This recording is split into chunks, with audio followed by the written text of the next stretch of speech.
A prisoner was murdered inside of HMP Whitemoor, CSC.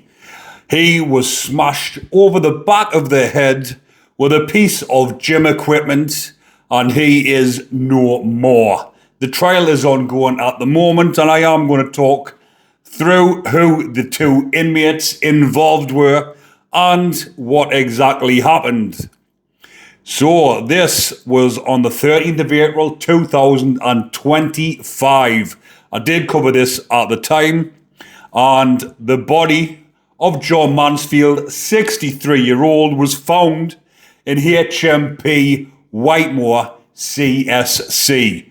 CSC is a unit, the Close Supervision Centre, and these are reserved for the most dangerous and disruptive of inmates.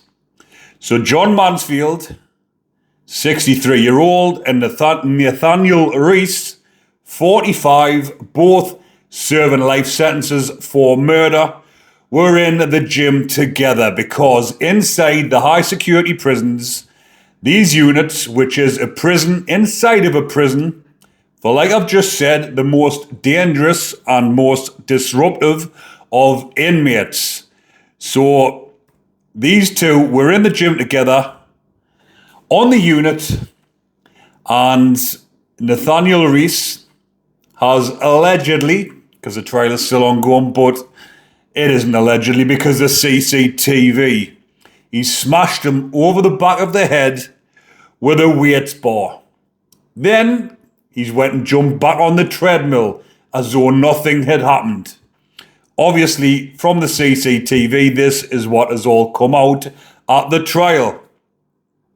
So for 30 minutes afterwards, after the ferocious blows on the back of John Mansfield's head, as he was doing press-ups, may I add, he's on the floor doing press-ups, and bush, being smashed with a metal bar, and Nathaniel Reece has then jumped on the treadmill, whacked the volume up, or should I say, whacked the speed up, and just began running on the treadmill for half an hour, flexing in the mirror, because obviously the mirrors are in front of the treadmills, and he's flexing away.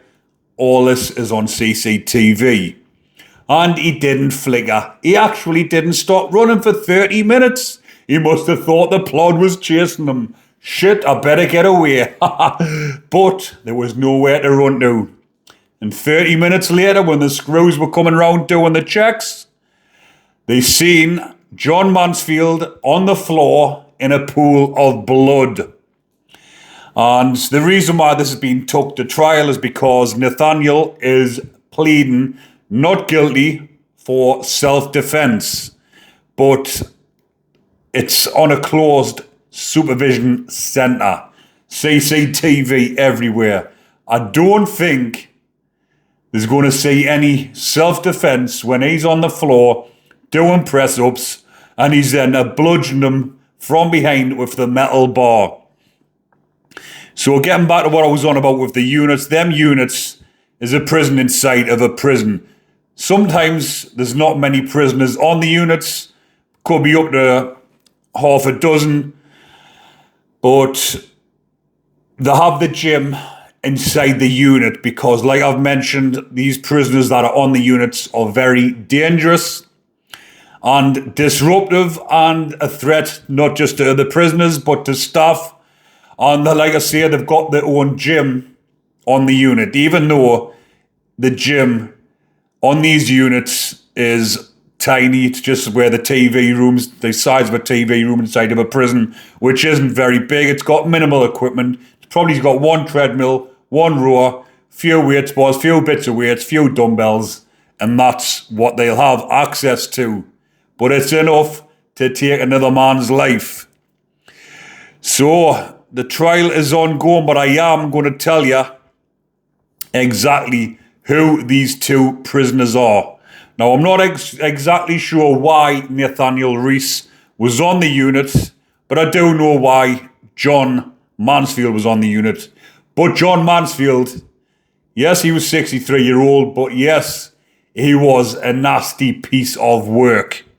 His victim, the elderly lady, because in your 60s you're classed as elderly, his elderly neighbour was 63-year-old when he killed her.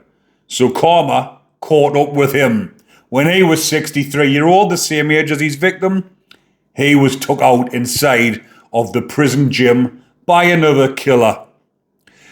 But I'm just going to go over that case now, actually. So this was back in 2006, nearly 20 years ago. Wait, 20 years ago now, but 19 years ago to when he was actually killed himself, because it was last year.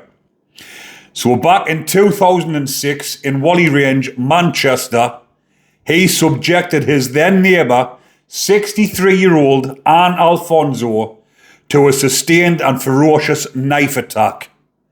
The only potential motive was the chance to steal a handful of loose chains from Miss Alfonso's home. What an absolute wrong'un. He was in his 40s, drug habit, needing some money, so what does he do? Goes into his next door neighbours, who's probably been a good neighbour to him and would have given him anything he wanted, and he's went and ended her life like that for a fucking pocket full of loose change. Karma definitely caught up with him. He had a history of violence against other prisoners and was housed in the closed supervision centre when he died, which I've just said. According to the prison watchdog, CSCs represent the deepest forms of custody in the country, designed to hold the most dangerous prisoners in the system. Many held in the CSC were guilty of repeated attacks on fellow inmates. Cambridgeshire police have since confirmed a head injury, like I've just said, was the cause of death. On the 14th of August 2006, Mansfield had already racked up more than 70 convictions, but he saved his most serious crime for Miss Alfonso, his neighbour on Mere Road, who had limited mobility and received support from a carer. What an absolute wrong'un he was. That day, her carer called round as usual and found a horrific crime scene. A post-mortem would later conclude that Miss Alfonso was stabbed about 20 times in the head and neck and had a total of 97 injuries on her body, including wounds, cuts and bruises. Now, who does that to your elderly neighbour who needs mobility support? She has limited mobility and receives support from a carer. 97 injuries on her body. What a fucking absolute wrong'un was, shall we say. Mansfield pleaded guilty to murder at Manchester Crown Court, meaning some of the more detailed evidence that may have emerged during a trial was not aired in public. But that's what he was sentenced for. That was what he was doing his original life sentence for. But whilst inside a prison, and this is the reason why, he was put on the units inside of prison, because he was not finished with his destruction and hurting other people. So, Mansfield, however, had not committed his final criminal offence when he killed Miss Alfonso. He received life with a minimum term of 30 years for that murder. In 2014, he was handed a second life sentence for slashing a fellow prisoner 7 times with a broken dinner plate at HMP Full Sutton in York. But also, just before that, actually, in 2011, he was convicted of wounding a fellow prisoner at HMP Manchester with a chair leg. And according to the media reports at the time, Mansfield told his victim, "I have a present for you," before launching the attack in HMP Full Sutton. And he was cleared of attempted murder after a trial at Hull Crown Court, but convicted of wounding with intent, and was handed a second life sentence. So because of these attacks, and obviously he was up for attempted murder on another prisoner.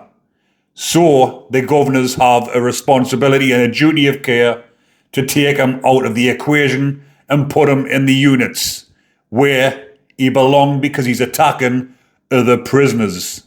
Now, I'm not sure whether or not he was actually on the bacon wing, because if he's attacking other prisoners like that, and what he was actually in prison for himself, I'm not too sure on that one. But I do know, like I've just said, that he was put in the units because of attacks on the other prisoners. But that attack was in 2014. He was killed in 2025. So he's been on the units for a very long time. He's probably done more attacks whilst in prison, or done more stuff on the units, and that'll be the reasons why he's been kept on there for so long. Because normally, if they get put on the unit for something like that, maybe about 4 or 5 years, depending on the behaviour whilst on the unit. But he might have preferred it to be on the unit. He might have been attacking the screws, which, if he's attacking screws, spitting on them, attacking them as he opens the doors, things like that, things that wouldn't be seen in the local press or in the papers, because it wouldn't make the papers, and because, obviously, if he's threatening staff out the doors, spitting on them or whatever, it's not going to be took to court, so that would not have been mentioned in any of this that has come to light. But like I say, he's probably liked being on the units away from the other prisoners, or he just kind of keep his hands to himself, which seems the case. And he's been took out by Nathaniel Reece. But Nathaniel Reece was serving a life sentence himself, and he was involved in a shooting. So Nathaniel Reece of Southgate Road was charged with murder and possession of firearms with intent to endanger life. So he was jailed for the killing of Marti Blair. Sorry, couldn't pronounce that properly. And he was serving a life sentence for that shooting. Not sure exactly his minimum term. It would have been around about 30 years, I believe, for his shooting. Because if you kill someone with your firearms, it is a minimum of life with a recommendation of 30 years. A minimum of 30. But now that he's killed a fellow lag, he will probably, if he gets found guilty, which we'll find out in the coming days, because he's up on trial for that now, and I don't think the self-defense will work if it's come out in court that he was on the treadmill for 30 minutes afterwards. How did they know he was on the treadmill for 30 minutes afterwards and looking in the mirrors, posing whilst running? Unless there was CCTV. But like I said, closed supervision centre, they have more CCTV than what they do on the normal landings, for obvious reasons, because of the violent nature of them. So if he gets found guilty, like I say, which I do believe he will, it could be life without parole. Which, to be honest with you, if you're in prison for murder and you kill again, you're looking at life without parole. If not, his minimum term will be around about the 40 to 50 year mark. And he's in his 40s now, so whether he sees the light of day again, we shall see. Or maybe he's not, because we will not know if he sees the light of day again, because the majority of people watching who are in the 30s, 40s, 50s, in 40 years' time will be no longer here ourselves. There's a bit food for thought. But anyways, people, I just thought I would bring that to your attention, because that is the same way Huntley was ended as well.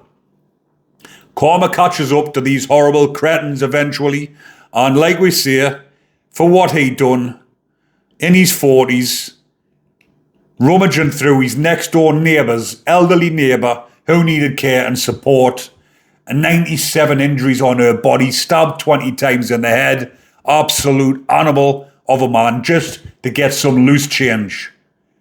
He probably would have gotten more if he just went round and been nice to her and said, could you borrow me £20, please?